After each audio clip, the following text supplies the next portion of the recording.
कसे आहात सगळे? मजेत ना? हा, सगळ्यांनी आता मराठी धडा चौथा काढायचा आहे. मी 2 मिनिटं थांबते.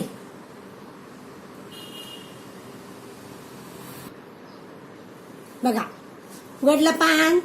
धडा चौथा, सावरपाडा एक्सप्रेस, कविता राऊत. आता आपण बघूया कोण आहे ही कविता राऊत. तिच्याबद्दल काय माहिती दिली या धड्यामध्ये ते आपण वाचूया. इथे मेडल दिसतात तुम्हाला, म्हणजे नक्कीच हिला कसलं तरी मेडल मिळालेलं आहे, बक्षीस मिळालेलं आहे, बरोबर ना? आणि अशा प्रकारचं मेडल शक्यतो खेळांमध्ये असताना दिलं जातं. काही हुशार विद्यार्थी असेल तर दिलं जातं. पण तिची जर आपण ऍक्शन बघितली तर ती ऍक्शन आपल्याला धावण्याची दिसते.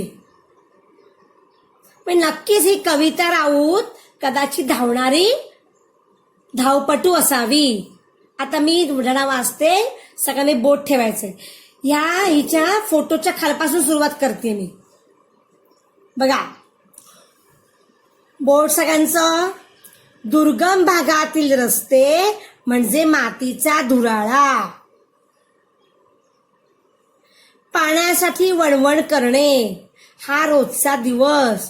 अशा प्रतिकूल परिस्थितीत कुरकुर न करता, हार न मानता जीवन जगणे म्हणजे एकच दिव्यच. अशा खेड्यापाड्यांमध्ये गुणवत्ता असते, पण ती शोधावी लागते. नंतर तुम्ही प्रत्येकाचा अर्थ सांगणार आहे. असाच एक डोंगर दऱ्यांनी वेढलेला आदिवासी पाडा. पाण्याच्या शोधासाठी तिथे मैलोनमैल भटकंती करावी लागे. त्याच आदिवासी पाड्यावर अनवाणी पायांनी चालणारी, लाकूड फाटा गोळा करणारी एक मुलगी. तिने राष्ट्रकुल आणि आशियाई क्रीडा स्पर्धेत भारताचा दबदबा निर्माण केला आणि ऑलिम्पिक स्तरावर झेप घेतली. या आंतरराष्ट्रीय धावपटूचे नाव आहे कविता राऊत आणि त्या पाड्याचे नाव आहे सावरपाडा. हा पाडा नाशिक जिल्ह्यातील त्र्यंबकेश्वर तालुक्यात आहे. कविताचे बालपण निसर्गाच्या सानिध्यात गेले. तिची आजवरची वाटचाल एक दीर्घ साधना बनली आहे. राष्ट्रकुल क्रीडा स्पर्धेत कांस्य आणि आशियाई क्रीडा स्पर्धेत रौप्य व कांस्य अशी पदके कविताने पटकावली. लागोपाठच्या या दोन्ही स्पर्धांमध्ये भारताचे नाव उंच करणारी धावपटू म्हणजेच सावरपाडा एक्सप्रेस कविता राऊत. चीनमधील गुआंगझोऊ येथे झालेल्या आशियाई क्रीडा स्पर्धेत 10 आता वरती बघा 1000 मीटर धावण्यात कविताचे सुवर्ण पदक अवघ्या सेकंदाने हुकले. पण त्या प्रसंगी कविताची समजूत तिच्या आईने काढली. आईच्या शब्दांनी कविताला दिलासा मिळाला. अवघ्या 4थी शिकलेल्या आईच्या समंजस शब्दांनी कविताला आजवर अनेक कठीण प्रसंगी आधार दिला आहे. कष्टप्रद अनुभवांमुळे कविताचे पाय कणखर बनले. नाशिक जिल्हास्तरीय शालेय क्रीडा स्पर्धेत कविताने धावण्यात प्रथम क्रमांक मिळवला. पण कविताचे वेगळेपण तिचे वडील रामदास आणि आई सुमित्रा यांना फारशा तीव्रतेने त्यावेळी जाणवले नाही. कविताच्या पायांमधील चमकदार दौड हेरली ती प्रशिक्षक विजेंद्र सिंग यांनी. त्यांनी कविताच्या आईवडिलांची मानसिकता तयार केली आणि तिला नाशिकच्या भोसला मिलिटरी स्कूलच्या मैदानावर तंत्रशुद्ध पद्धतीने धावण्याचे धडे देण्यास सुरुवात केली. पूड घालून धावणे कविताला अवघड वाटायचे, कारण लहानपणापासून अनवाणी धावण्याचीच तिला सवय होती. विजेंद्र सिंग यांनी तिच्याकडून बूट घालून धावण्याचा सराव नियमितपणे करून घेतला. हिऱ्याला पैलू पाडल्यावर त्याचे तेज अधिकच फैलावते, तसे तिच्या बाबतीत झाले. गुजरातमधील गांधीनगर येथे झालेल्या राष्ट्रीय पातळीवरील शालेय स्पर्धेत धावण्यात रौप्य पदक मिळवून तिने यशाचा आरंभ केला. पुढे मग नाशिक येथे सराव आणि हर्सुल येथे शिक्षण अशी कसरत कविता करत होती. कविताची ही ओढाताण पाहून विजेंद्र सिंग यांनी तिला 11वी साठी भोसला मिलिटरी कॉलेजमध्ये प्रवेश मिळवून दिला. ती राहणार कुठे, हा कविताच्या आईवडिलांना पडलेला प्रश्नही विजेंद्र सिंग यांनी सोडवला. 24 ऑक्टोबर 2002 पासून पुढील 5 वर्षे ती त्यांच्याच घरी राहिली. स्वतः एक, पुढच्या पानावरती पान नंबर 9, मुलगा आणि एक मुलगी असलेल्या सिंग दाम्पत्याने आपली दुसरी मुलगी म्हणून कविताचा सांभाळ केला. तिच्या धावण्याच्या गतीकडे विजेंद्र सिंग यांनी लक्ष पुरवले आणि त्याची प्रचिती म्हणजे कविताचे यश. एका पाठोपाठ एक विक्रम तिच्या नावावर झळकू लागले. कविताच्या यशामुळे हर्सुल, सावरपाडा या भागास नवी ओळख मिळाली. आज केवळ राऊत कुटुंबालाच कविताचा अभिमान वाटतो असे नाही, तर संपूर्ण हर्सुल परिसराची हीच भावना आहे. नवी दिल्लीतील राष्ट्रकुल स्पर्धेत कविता जिंकल्याचे जाहीर होताच हर्सुल, सावरपाडा येथे जणू काही दिवाळीच साजरी झाली होती. स्पर्धेत विजयी झाल्यानंतर कविता आपल्या गावी येणार म्हणून सकाळपासून जो तो स्वागताच्या कामात गुंतला होता. कविताचे कौतुक करण्यासाठी गावोगावचे लोक हजारोंच्या संख्येने उपस्थित झाले होते.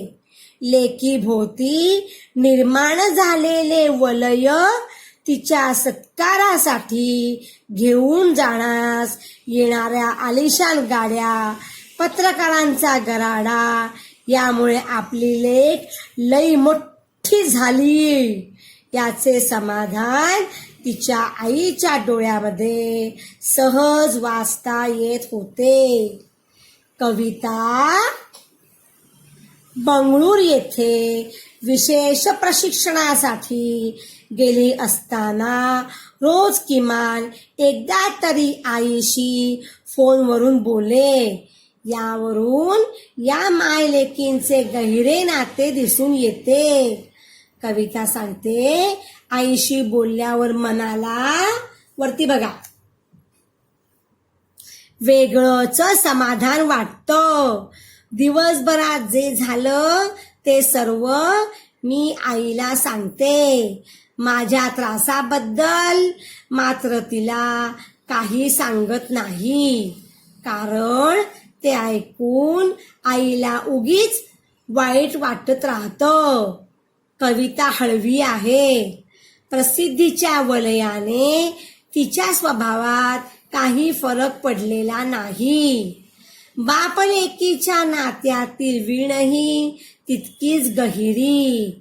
लहानपणी आपले बोट धरून चालणाऱ्या कविताच्या पायांमध्ये मोठेपणी इतके बळ येईल असे तिच्या आई वडिलांना कधी वाटलेच नव्हते.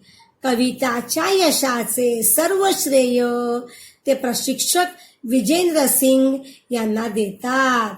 जेव्हा कविता प्रतिकूल आर्थिक परिस्थितीशी झगडत होती तेव्हा तिला आर्थिक मदत मिळावी म्हणून जो भेटेल त्या प्रत्येकास विनंती करण्यात विजेंद्र सिंग यांनी कोणताही कमीपणा वाटू दिला नाही. तेव्हा त्यांनी कमीपणा वाटू दिला असता तर कदाचित आज कविता या स्थानापर्यंत पोहोचू शकली नसती. गेल्या काही वर्षापासून कविता कुटुंबापासून दूर राहत असली तरी तिने सर्वांचे प्रेम जपले आहे. घरचे सण समारंभ उत्सव यामध्ये प्रत्यक्ष सहभागी होता येत नसल्याची खंत कविताला वाटते. बंगळूरच्या क्रीडा केंद्रात कविताला तिच्या आवडीच्या अजून एका गोष्टीपासून दूर राहावे लागे, ती म्हणजे वांग्याची भाजी आणि नागलीची भाकरी. कवितामुळे सावरपाड्याचे नाव आज सर्व दूर पसरले आहे. कविता तिथल्या मुला-मुलींसाठी आदर्श ठरली आहे. आज कविता भारतातील अव्वल धावपटू आहे. पी.टी. उषा या धावपटूला ती आपली आदर्श मानते. ती खूप मेहनती आहे. धावण्याचा सराव ती मनापासून करते. आपल्या प्रशिक्षकांनी दिलेल्या छोट्या मोठ्या सूचनांचे कटाक्षाने पालन करते. कविताचे म्हणणे आहे, मेहनत करणे आपल्या हातात असते. मेहनत हाच उद्दिष्टाकडे ध्येयाकडे नेणारा महामार्ग आहे. हा महामार्ग आपल्याला यशाकडे नेतो. आपले जीवन टर्न युअर पेज.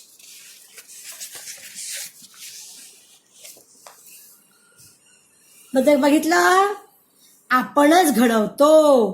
कोणत्याही खेळाडूसाठी शारीरिक तसेच मानसिक तंदुरुस्ती ही महत्वाची असते. कविता सरावात कधीच कसूर करत नाही.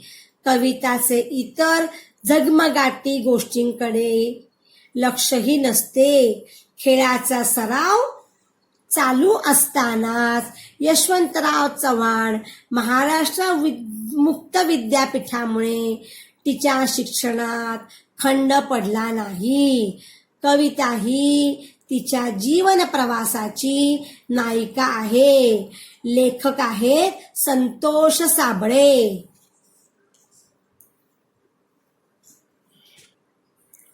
आता तुम्ही काय करायचं बघा. एकदा मी धडा वाचला तर तुम्ही परत हा धडा वाचायचा. एकदा वाचा, दोनदा वाचा, मग तुम्हाला मी त्यांचा अर्थ सांगणार. पण तुमचा आजचा अभ्यास हा आहे. प्रश्न पहिला, एका वाक्यात उत्तरे लिहा. प्रश्न दुसरा, 2-3 वाक्यात उत्तरे लिहा. प्रश्न तिसरा, पण वेगळे पण दा चमकदार हे याप्रमाणे हे वाचायचे. हे जे प्रश्न पहिला, प्रश्न दुसरा, प्रश्न तिसरा आहे, याचे उत्तर तुम्हाला कदाचित येतील किंवा येणारही नाहीत. पण धडा नीट परत वाचलात तर तुम्हाला कळेल की कविता राऊत ही कोण आहे. धावपटू. तिला सावरपाडा एक्सप्रेस का म्हटलंय? कारण सावरपाडा हे तिचं गाव, ज्या ठिकाणी ती राहते. आणि एक्सप्रेस म्हणजे जलद वेगाने धावणारी ती एक्सप्रेस. ट्रेन वेगाने धावते. लोकल ट्रेन, एक्सप्रेस ट्रेन फरक असतो. लोकल ट्रेनचा स्पीड त्या मानाने कमी असतो. एक्सप्रेस ट्रेनचा स्पीड त्या मानाने जास्त असतो. म्हणजे जास्त स्पीडने धावणारी एक्सप्रेस, म्हणून तिच्या गावाचं तिला नाव दिलं सावरपाडा एक्सप्रेस. कळतंय? जलद गतीने धावणारी, जलद खूप जोराने, खूप वेगाने धावणारी एक्सप्रेस, असं त्याचा अर्थ. कविता राऊत ही आहे एक धावपटू. तिच्याबद्दलची माहिती, तिच्या घरच्यांबद्दलची माहिती या धड्यात दिलेली आहे. तर तुम्ही काय करायचं, ही उत्तरं शोधायची आणि माझं एक काम करायचं. कविताच्या घरची परिस्थिती कशी होती हे तुम्ही मला लिहून पाठवायचं. कळलं? हा, आणि मग उद्या मी हा धडा सगळ्यांना परत शिकवणार आहे. या धड्यातले जोडाक्षरी शब्द लिहायचे आहेत. एक शब्द 5 वेळा. आजचा अभ्यास.